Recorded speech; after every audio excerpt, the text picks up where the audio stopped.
A recent report by Ericsson project says mobile subscriptions in Africa is currently at about 700 million, and they expect the figure to rise by 6% in the year 2023.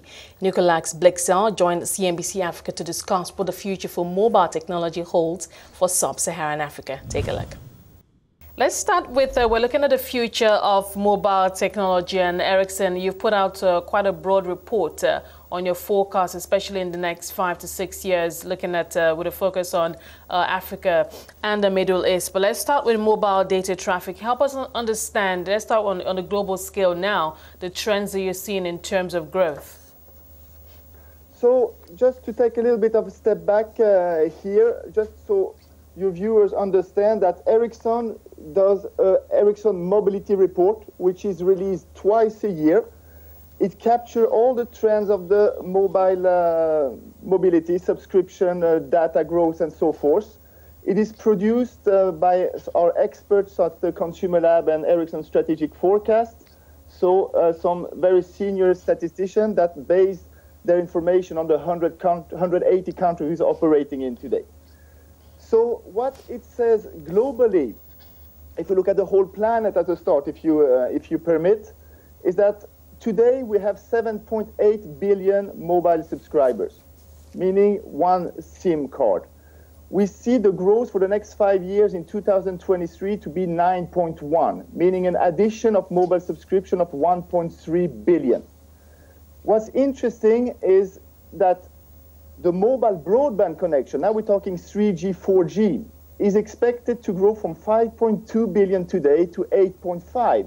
And that's a growth of 3.3 billion. So the mobile subscriber grow by 1.3, but the mobile broadband by 3.3, meaning that new subscriber goes directly to broadband. They have a smartphone, they can use the data directly. And many users that have today 2G are switching to mobile broadband 3G, 4G. Okay, Nicolas, you talked about this growth we expected to see in broadband penetration, but I'm just thinking, looking at Africa, especially here in sub-Saharan Africa, many of the countries are still playing catch-up in terms of broadband penetration. Now, we knew that as far as mobile technology, mobility is concerned, mobile data traffic, Africa is a very, still presents very, very good opportunities for growth and expansion. So I'm just thinking, what are your thoughts or your forecasts in terms of how Africa is going to begin to, produce higher numbers in terms of broadband penetration going forward? So that's very interesting. This is why I pictured the global picture first, to see that things are happening. But in Africa, it's actually happening. We see the exact same happening, but faster. Today, we have 700 million mobile subscription in sub-Saharan Africa, based on a population of about 1 billion people. We expect that to grow until 2023 to 990 million. So a growth rate that is twice as fast as the rest of the world. For the mobile broadband, now we see in all the countries that 3G is well adopted. We see LTE getting picked up in many countries. So the mobility report predicts that from 350 million mobile broadband subscribers in sub-Saharan Africa today, it will grow by 530 million subscribers. So twice as fast as the rest of the world, and end at 880 in 2023. Okay, so and I touched upon the LTE, the 4G part. It grows also 3 times faster, more than 3 times faster than the rest of the world, because it's at the pickup stage. So we have 30 million subscribers today. We expect 2023 to be 310 million. So today, if we look at how the subscribers are using the technologies, 2G, 3G, 4G, we see that 49% are using 2G subscription, which is the most in the world in proportion. In 2023, this will go down to 12% because the mobile broadband is much better adopted, and there is a good reason for that. Operators are investing in the technology.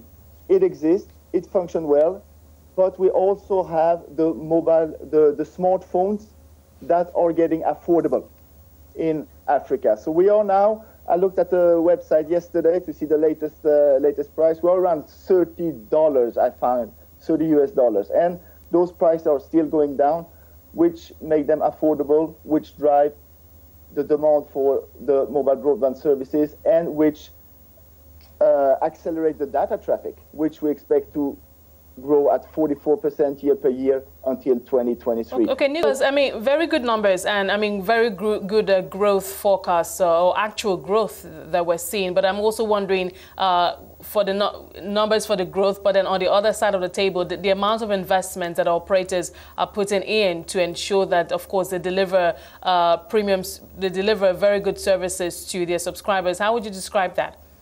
We see today the big demand in mobile broadband, and the operators are adapting to that demand in order to, of course, make good business. So we see in West Africa, at least, continuous investment in the 3G networks, and also the LTE licenses being awarded in many countries, and 4G networks being rolled out, mainly in the city for now.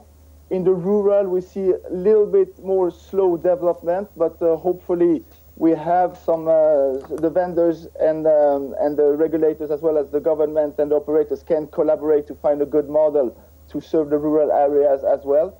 But the 3G and the 4G networks in the dense area are either already rolled out or under rollout, because the operators are still investing in this technology. I was going to mention and touch on regulation. To what extent is that impacting on the space? You know, sometimes in some sectors, industries, you talk about inadequate regulation or too much regulation, as it were. But what is the case for the space?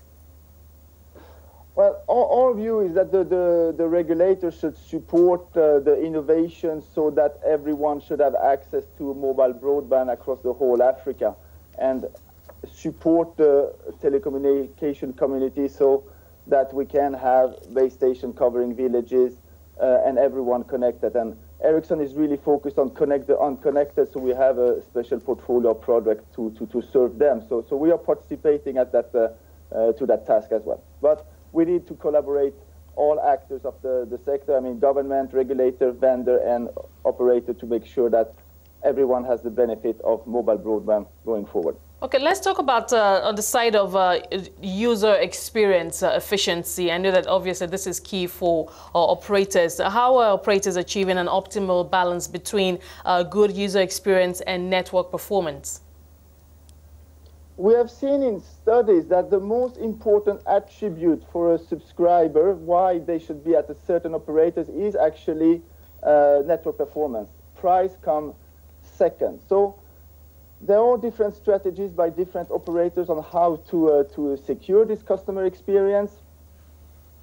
I mean, of course, having a well-optimized, fast, robust network is the most essential one. So this is where the most investment from the operator comes today, to have a high-performing network so that the customer stays at that company. I mean, it's as simple as that. Okay, let's talk about the Internet of Things. I know that it's still not widespread in Africa, but we have seen some impact in terms of how it's helping boost some industries and communities. Help us understand how that is playing out. So, Internet of Things, we expect, again, from the mobility report, 20 billion connected devices by 2023. So basically, it's more a 4G, 5G story, how you connect it, but you connect a car, for example, you connect a fridge that tells you that you're out of some specific food, that maybe automatically order it. So all this stuff is becoming completely real here today. But even if the strategy and the thought leadership on that is done, you need to have a strong platform to make it work. And this is where we are at with our customers. How do we make a platform to address this IoT sector, which we expect, as said, to be 20 billion connected devices in 2023. For Africa, I think we can get surprised. I think we can have many surprises because it's a very creative continent. I mean, we have some mobile broadband 3G, 4G when you can address IoT. We can probably see some traffic management, some agriculture use cases here as well. So I don't see Africa to be lagging or apart, because this is about the creativity of the inhabitants of the countries here. But do you see this growth? Do you see it being used more widely or significantly in the coming years? I mean, on the other aspects, especially mobile broadband subscription. I mean, the numbers look very good in terms of how they're growing now and how they expect it to look like in a not too distant future. But can you say the same for the Internet of Things in terms of how it could also become widespread, especially in Africa? It will become as widespread in Africa. I don't have the exact numbers, but what we have in Africa, we have a very young population, digitalized population, that knows how to use the digital world and are very creative. So I'm sure they will find use cases for it, and we will see something growing quite well here based on the needs of Africa. Now, I know that for most of the report, you have a 5-year forecast, 5-year projection. So let's just say that those numbers, do come through in terms of the expected growth. Help us understand what the African continent will look like in terms of how broadband growth would have progressed if Africa would have been able to significantly catch up with the global community in terms of how mobile technology is evolving in the global space. Very, very good question. So there is another study. I hope I'm not bothering too much with studies, but I like to rely on facts. We have done a study with the Imperial College of London, saying, and the conclusion of that study was that for every 10% extra mobile broadband penetration you have in the country, the growth of the country, the GDP growth of the country is between 0.6 and 2.3. So by adding mobile broadband subscriptions, first of all, you will get more wealth in the country, higher GDP, more prosperity. So that's one aspect. Then you will see, I mean, you can be very creative. I mean, maybe there will be no traffic anymore. Maybe the crops will grow much better than today. Everybody will be educated because they will have all access to information, the same information. Maybe there will be an industrial revolution because we will be able to move the production here in Africa because of technology and labor arbitrage. You name it. There's only positive things that can come out of this. Nicolas Blixell, Head of Customer Unit, West Africa, Ericsson, Middle East and Africa.